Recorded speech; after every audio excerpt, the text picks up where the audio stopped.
Having talked to one of CBS's major investors over the weekend, I think this result was expected, assuming David's reporting is correct, which it almost always is.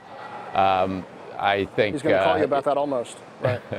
investors may not necessarily have wanted this result, but I think it's the result they expected. And Joe Iannello is somebody who knows CBS intimately.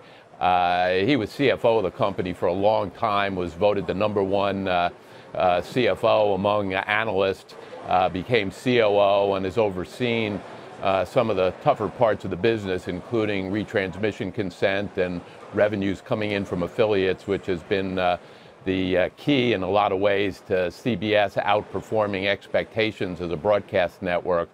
So it's a tough thing because Les has obviously been one of the most successful media executives in history. But obviously this is something people expected, that the controversy and the drama couldn't go on as a distraction for the company much longer. So, Tom, what happens to digital and over-the-top efforts? CBS has been pretty aggressive there with their app.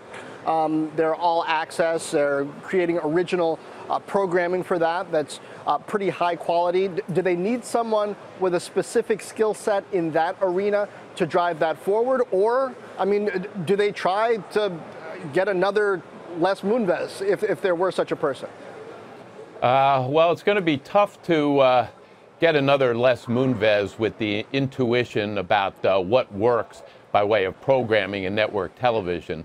When it comes to the first issue you've been talking about, how to navigate the world of direct-to-consumer streaming and make sure CBS is participating in that, both in terms of their CBS offering and Showtime.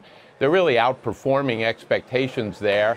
And as I said, the payments, retransmission consent they get from cable operators and the payments they get from affiliates have also outperformed. So they have people with the right skill set there.